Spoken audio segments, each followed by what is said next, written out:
Welcome to the UK Championship 2016 at the Grand Hotel Bristol. I'm Noah Arthurs. I'm joined by my co-host, James Molloy. Say hi, James. Hi, James. And this is taking place at the Grand Bristol Hotel, like I said before, featured in a Wes Anderson film, of course. Didn't win Best Picture, but that's okay. We're going to have a great competition today, and let's see the competitors. So, starting off, we have our foreign competitors. So our first two foreign competitors will be Evan and Bruno. So this could be quite exciting. Evan, a talented all-rounder.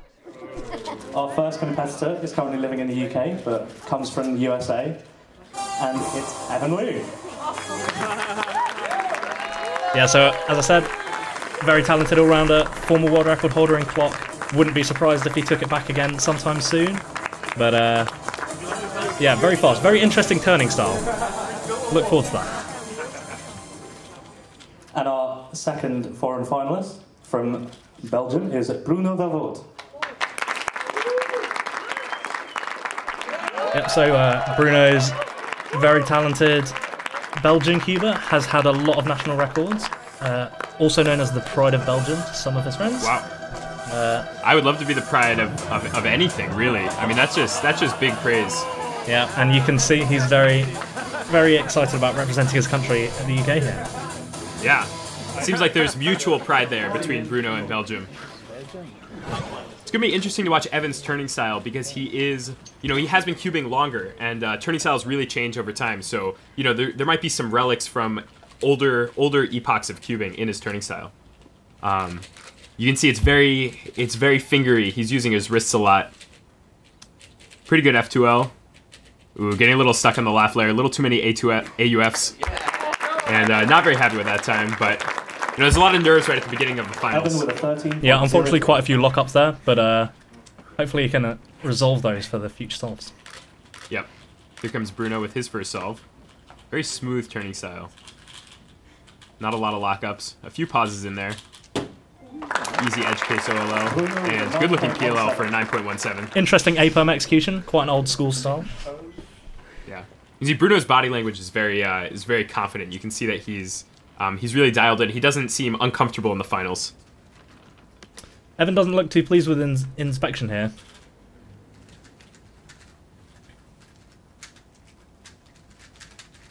Again, a few lookups on last layer there. Yeah, he seems like he seems like he's not. He seems a little frustrated with himself. You can see it in his face. Yeah, unfortunately, those first two times for him not that good. He averages around 10, so he'd be looking to improve on those. Absolutely. Here comes Bruno's second solve. Yeah, similar smooth turning style, but just a few too many pauses. Yeah, quite a few rotations there. Yeah. Again, lockups on PLL. I mean, it's interesting because usually when you see someone with such a smooth turning style, you don't see them pause. You see them just kind of moving the cube constantly until it's solved. But, this could be just coming from the pressure of the finals. Oh, and they're checking for a +2. And no +2. As you all know, tie goes to the solver. So if it's exactly at 45 degrees, that's fine. Here comes Evan's third solve. Hoping to improve on his first two. Again, he seems to be pausing a little bit. Yeah, but he's getting through the F2L. Oh, bad lockup. Nice last layer, though. But unfortunately, not a great solve. That's the kind of thing that'll happen in the finals, especially if you're one of those fringe people who doesn't make all the finals all the time. You feel like, oh, now that I've made the finals, like I really have to perform well. And just that thought of I have to perform well can really get in your way. But his average at this point is not looking very good. Here comes Bruno. Bruno can't quite afford another bad solve. A few lockups in the F2L, but he's moving more quickly this time. And F-perm. Not going to be a fun one, but 10.6. Yeah, not too bad for him. Bruno seems to average around 10 from his previous competitions as well. He recently got a 9.3 average, so not too shabby. So he's on the rise. Here comes Evan's fourth solve.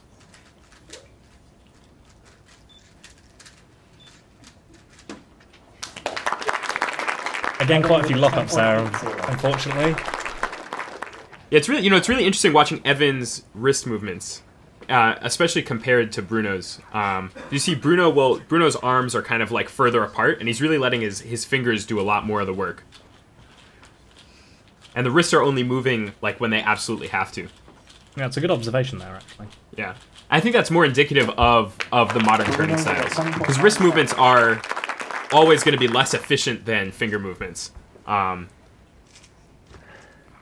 I think that wrist movements are often a relic of older cubes. The kind of cubes that Evan maybe had to use when he first learned how to cube were ones where, in order to even get them to move, you had to use your wrists. Do you know when Evan first started competing? I believe his first competition was in 2009, and yeah. Evan with a 10.0. So yeah, it's quite a while ago now. 7 years ago. So back then you're working with, I don't even know if you had Guhongs and Zanchis at that point. You're probably working with Zanchis even came older out in cubes. 2011. They came out the year I started cubing. Yeah, so he probably learned on those kind of crunchy, on those difficult crunchy cubes that would lock up all the time, which is why you kind of need those wrist movements, back then in order to get those cubes to move. Yeah. Here's Bruno's last solve. He could have a decent average if he does okay on this one. That's a tough OLL case. I never liked that one. Started the wrong PLL. Yeah, very lucky Y-perm as well. Yeah. But congratulations on both of them for making the finals. Big round of applause for our first two foreign competitors. So, our next two foreign competitors are Hunor Mogirossi and Morten Arborg. This should be quite interesting. We've got the new school and old school. Hunor's a very new cuber, but already very fast. Morten's been cubing since the Stone Age and has an amazing turning Moving on to style. our next two competitors now. Firstly, qualifying in 6th place, from Hungary, Hunor Mogirossi. So yeah, Hunor likes the cubic cubes, 2x2 all the way to 7x7, and also 100 and blind. He's got pretty fast. So he'll be interesting to watch to see how he handles the nerves, how he handles the pressure.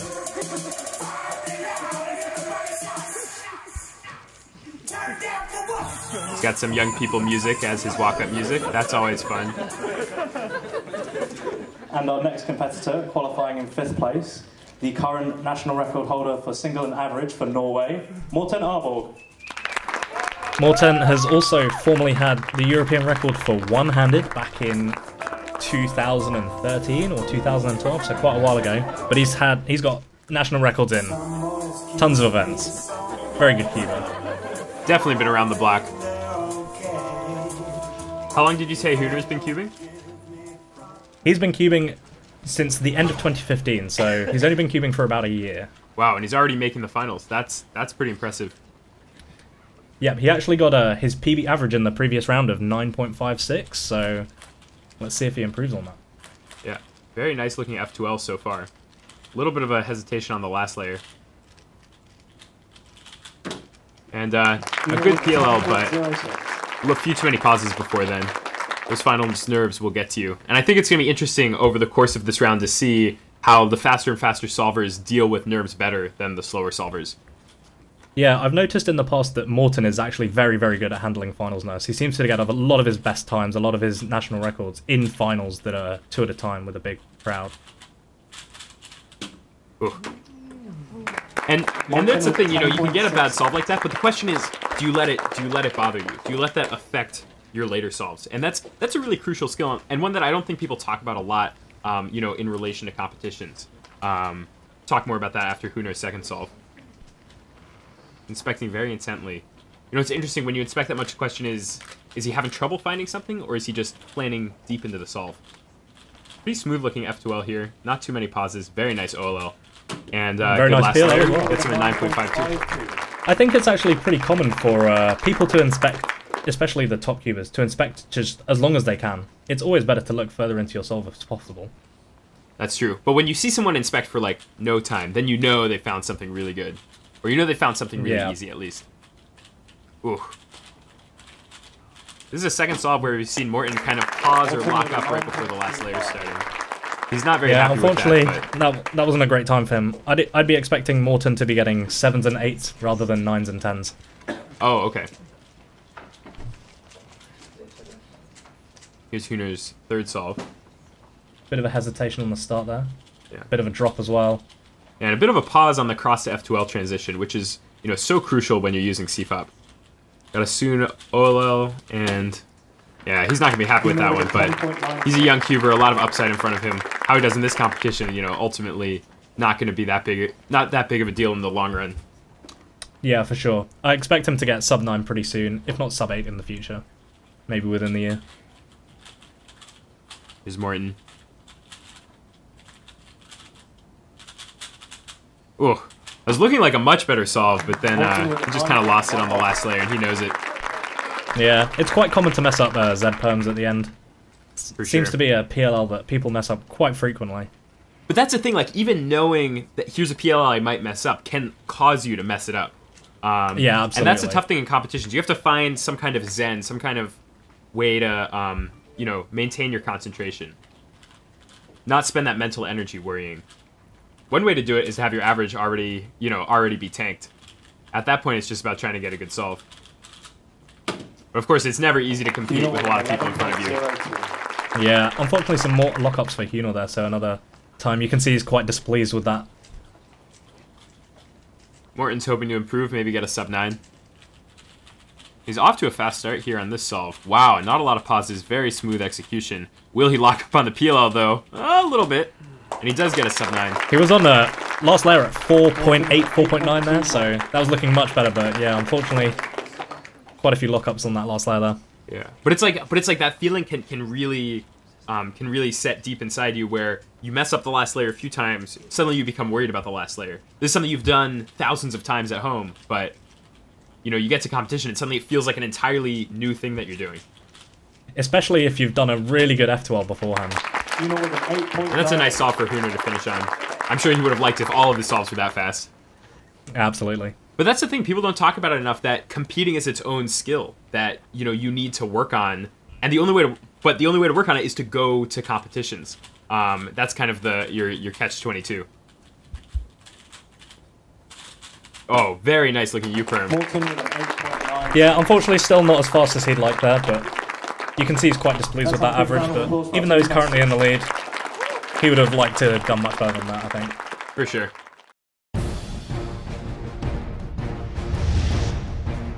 Right, so our final two foreign competitors for this competition, we have the German front with Cornelius Diekmann and the Irish front of Kieran Former Behan. European record holder for 3x3 average, Cornelius Diekmann.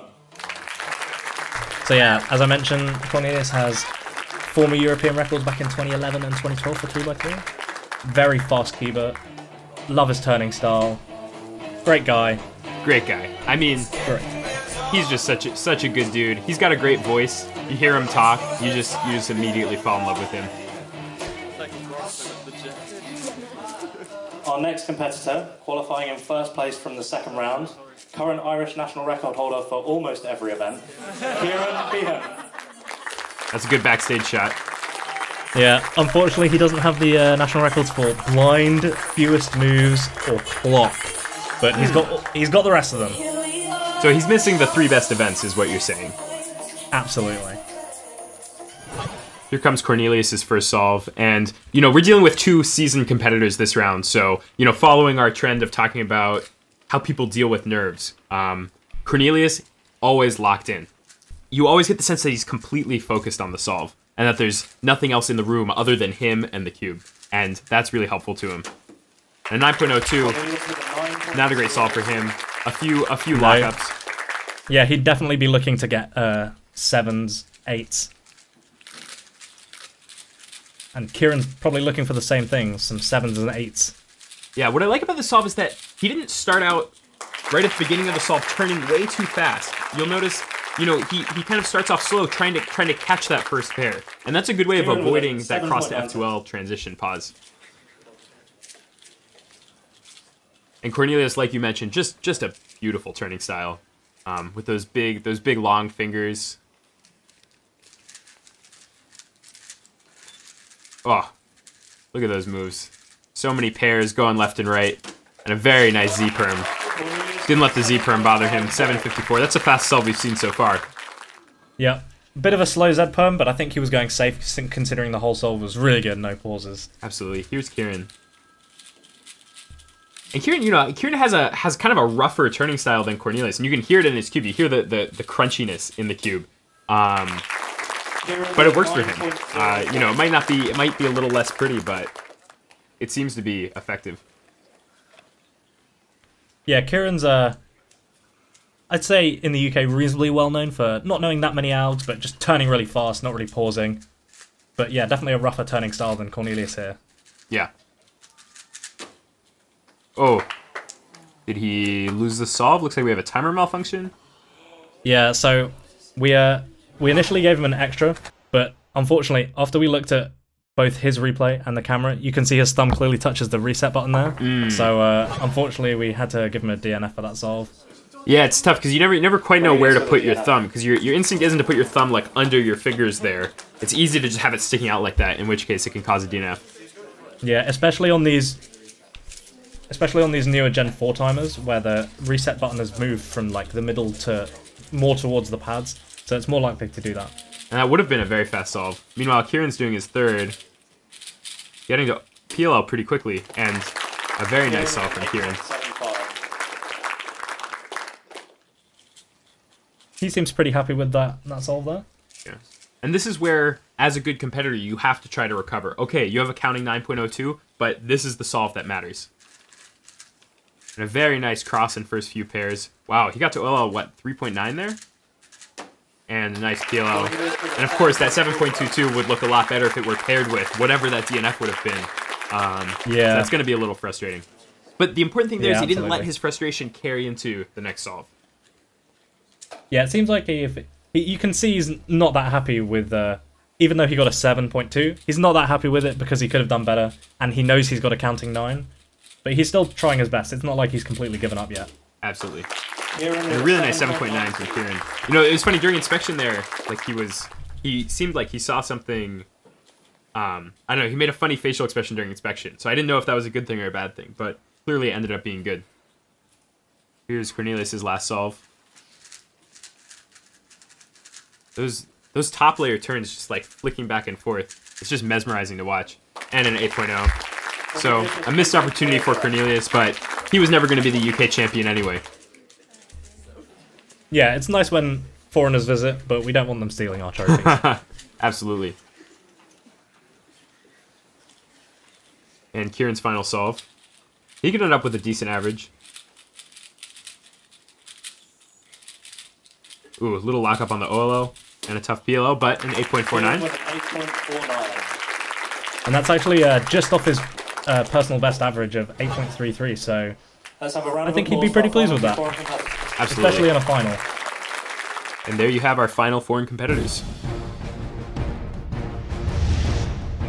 Now we're on to the UK sector of the final. So our first two qualifiers are the veteran Daniel Shepherd, been keeping for quite a while in the UK, and New School Scully.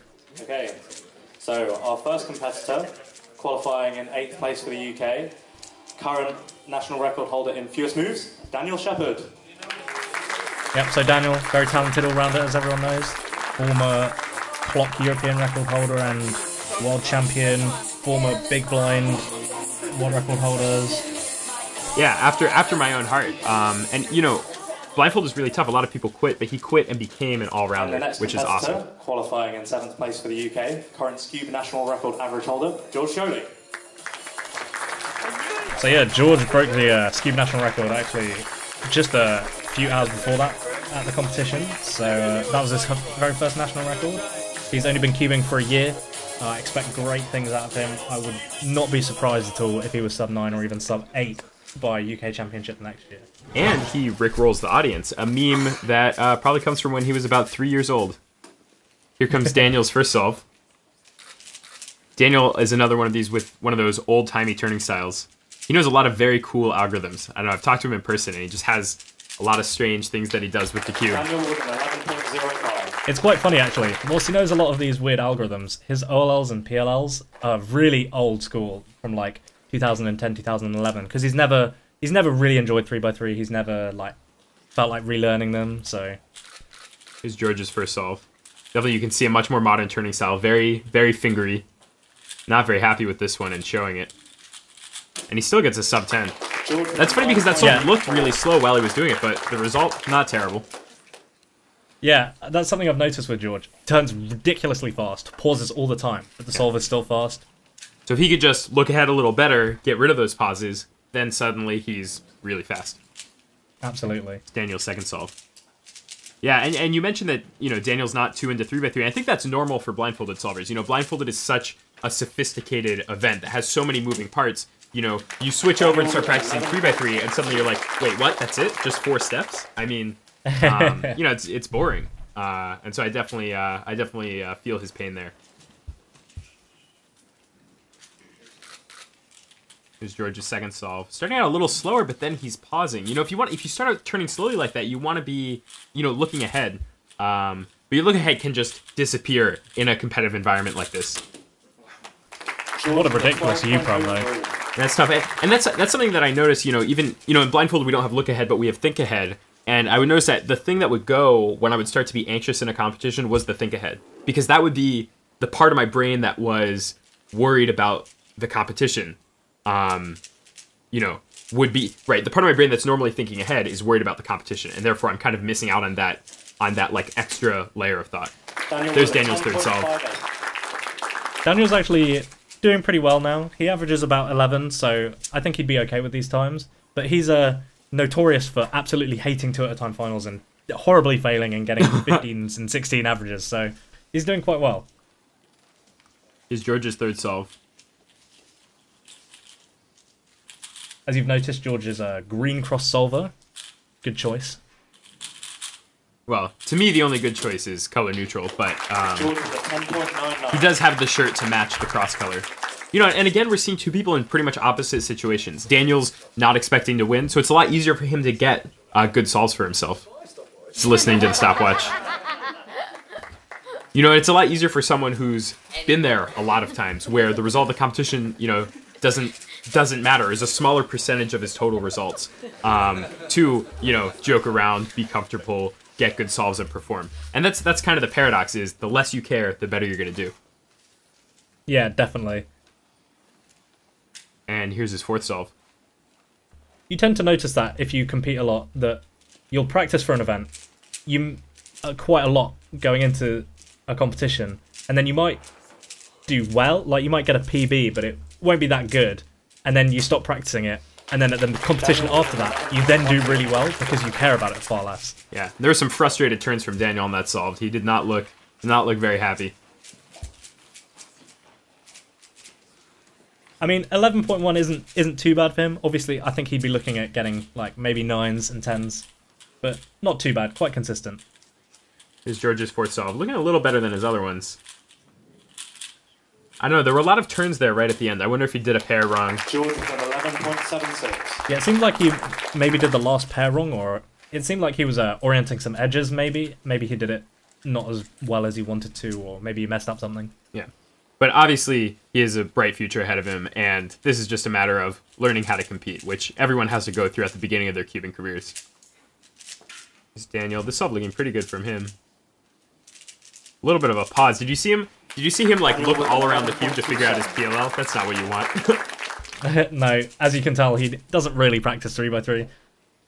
Right, the kind of thing where clearly, if you practice 3x3 a lot and you get those repetitions, you can recognize the PLLs immediately from any angle. Yeah, absolutely. And that's the thing about practice, is it takes things that before you had to think about and turns them into things you don't have to think about. And the less you have to think about, the more you can focus on look ahead or making the correct decisions during the solve. Absolutely. Unfortunately, George didn't finish so great, messing up his cross, doing quite a lot of empty rotations for no gain, but still, pretty good show for his first UK Champs final. Absolutely. Up next from the UK, we've got Fabio Schwant, budding all-rounder. He's been cubing for a couple of years now, and he actually, in the first round, got his first sub 10, and on the other side, we've got Rob Clark. Qualifying UK competitor, currently on crutches due to a broken leg, Fabio Schwant. Broken leg's a rough situation. I've got a broken collarbone right now, but I can at least walk.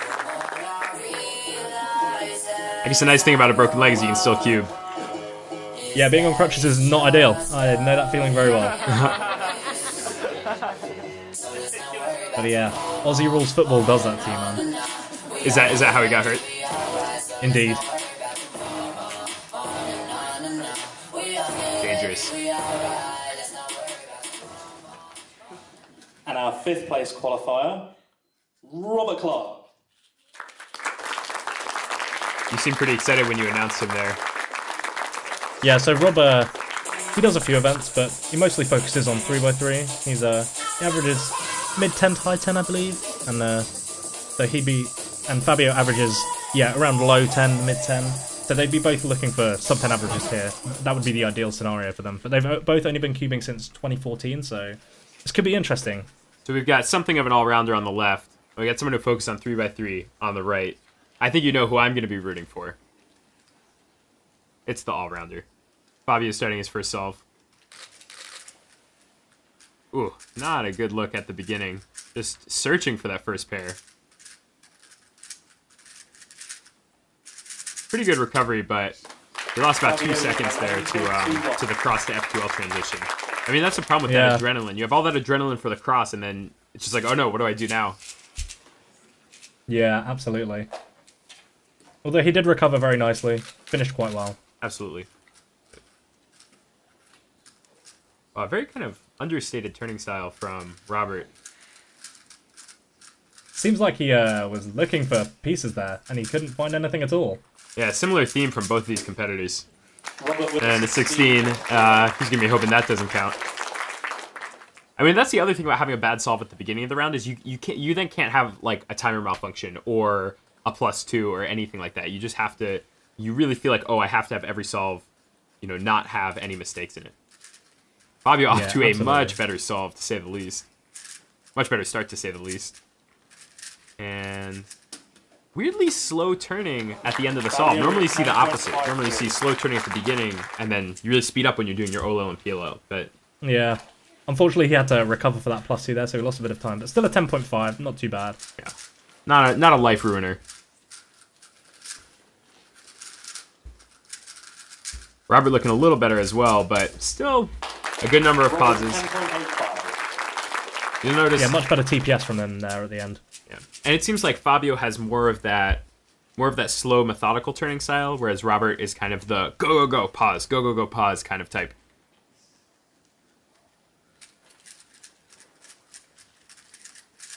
Yeah, very smooth beginning to the solve from Fabio, and hopefully that's indicative of a good solve from him.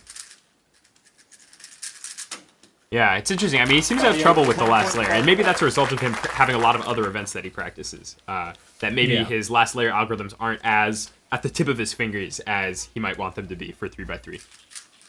But of course, 3x3 is a horrible event, so it's good for him that he's not, that's not the only thing that he's good at.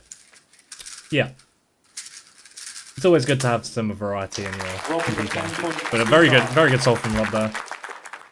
Yeah, both of them are improving as the average goes on, and that's what you want, because if you do all your good solves at the beginning, then suddenly maybe you feel nervous. You feel like, oh, I have to do good solves at the end. But when your solves only get better, then you don't have that same kind of pressure. Yeah, absolutely. The best way to ruin an average is to start off too good and then get nervous and then do very badly. And there was a much nicer last layer, but it had an easy OLL and an easy PLL in it, and so those are going to be the algorithms that he's going to have better access to. That's got to feel good, at least to get 1 sub 9 in that average. Here's Robert's fourth solve. Yeah, definitely.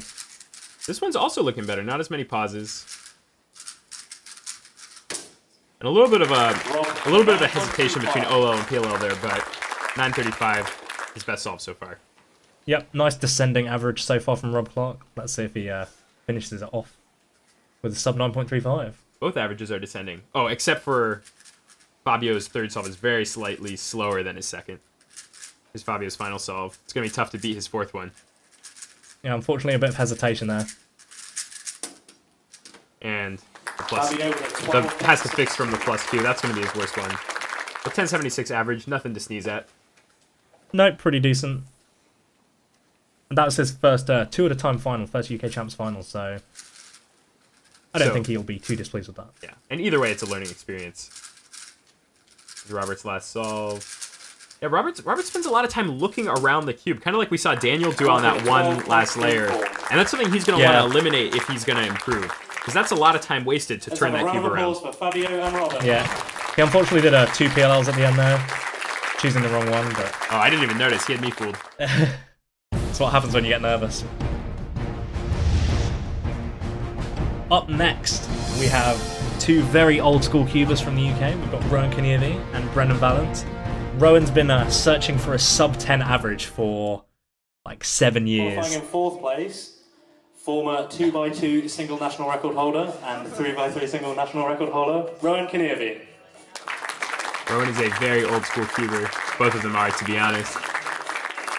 Yeah, this is actually Rowan's 2nd competition back in 2016. His ones before that were in 2012, so he had quite a big break, but still fast. Absolutely. If he's making the finals to the UK Championship. So the mark to beat right now is and Kieran's qualifying time. In 3rd place from the northern depths of Scotland, current 5x5 national record average holder, Brendan Valent. So Brendan, former world champion. Is that Thomas the Tank Engine? Indeed it is. That's awesome. Brandon's just a great guy to be around. Yeah, I've met him personally a few times. Yeah, so as I started saying before, the mark to beat is from Kieran, but Kieran is not from the UK, so, you know, in this competition, is my understanding correct that it's just the first place of the UK competitors that matters? Is that right? Yeah, so obviously we let everyone compete, but trophies and podium rights only go to UK competitors. And that's maybe almost a +2? Rowan with a 12.35. Yes, that is a +2. He's going to hope that one doesn't count. Would have been a decent solve otherwise. Yeah, I think Rowan would be looking for 8s and 9s, so I don't think he's too worried about that. Here's Brendan's It was first a solve. bad solve anyway. Very slow turning right at the beginning. Looks like he's having trouble finding his look ahead, but not a terrible recovery, and he's not going to be happy with that one. Brendan with a 10.65. No, Brendan also looking for 8s and 9s for sure. And now we're starting to watch the competitors who maybe have a chance at the UK Championship title. So there's a little bit more pressure on these guys to perform really well. Rowan inspecting very intently. Yeah, and that's a really nice start to the solve. Not really any pauses. He's got a soon and looks like an E-perm. And very well executed last layer with a 7.8. Just a good solve all around. Yeah. Rowan's also known to mess up averages just from competing. It seems to do something to his brain, but hopefully he can keep that sort of form up from that 2nd solve. And here's Brendan's 2nd solve. Yeah, Brendan having kind of a lot of pauses in there, but still good results. Yeah, still very good result for Brendan there. Low 8. He'd be very pleased with that. I have to say, Rowan's last solve is one of the best that we've seen today. I mean, it wasn't one of the best times, but it was just so smooth, and it ended with an E-perm to get a sub 8 after that. Really good. It was an R-perm. Oh, it was. R-perm's still not a fun one to do. That was with 9.99. Sub 10, that's good enough for Rowan as he's searching for that sub 10 average. Yeah. Looks like he has a chance at it here. I don't want to jinx it, though. Here's Brendan's 3rd solve. Like a few fewer pauses early on, and he did the wrong OLL seemingly. But then he recovered with the... I don't know if he did that on purpose, but he ended up skipping the PLL. Yeah, that's quite a common skip case. If you do the COLL there, there's a big block, so you can see the skip coming from 4 light years away. Gotcha. A little bit of luck there from Brendan then, after doing the wrong OLL. Here's Rowan. Good looking solve so far. And an 8.95. Rowan has a really nice looking turning style, especially for someone who's been cubing for so long.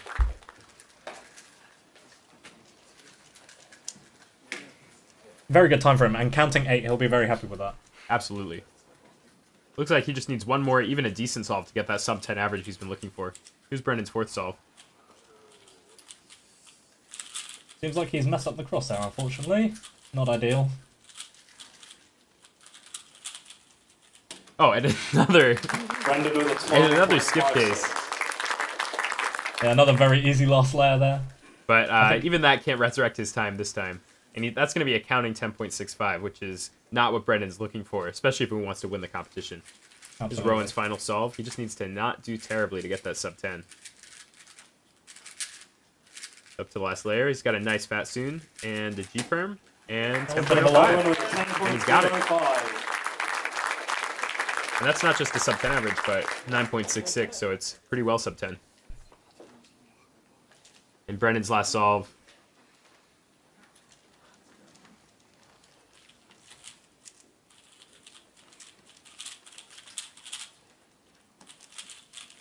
Very good TPS on last layer at 5 there. Oh, and a DNF. Brendan, what happened there? It looked like he was pausing a little extra in order to get the last layer case, but he did the wrong thing. Yeah, it seemed like he really wanted to get that good time on that last solve with the counting 10, and unfortunately messed up the end of that U-perm. And up last, we now have our final 2 UK competitors. We have Robert Yao and Alexander Lau. And we got Rowan locked into 3rd place for the UK. I was wrong before. It's Cornelius who's in 1st place for the foreign competitors. But of course, that doesn't quite matter at this point. So Rob, another super talented guy from the UK. And qualifying in has held the lead for some of ranks at different times. Am I correct? UK champion in 3x3. Alexander Lau. Yep, you're definitely correct there. Rob's been in the top 10 for some of ranks for as long as I can remember, really. And he held quite a number of national records, somewhere around 10, across so many different events. And of course, the inventor of the iconic Yao method for 4x4, which was adopted widely about 4 or 5 years ago. And has been used to set, I think, every world record since. Here's Robert's first solve. A little bit of a fumble picking up the cube, but decent recovery. You'll notice Rob also has quite an old-timey turning style. But he's adapted it a bit and picked up some new finger tricks here and there. And Alex, of course, the Roux solver, capable of some of the fastest solves you can even comprehend. But the question, of course, is how consistent is he going to be? Yeah, Alex, obviously, former European record holder, popularized Roux quite a lot in the last few years. But still the only person to really have achieved greatness with Roux.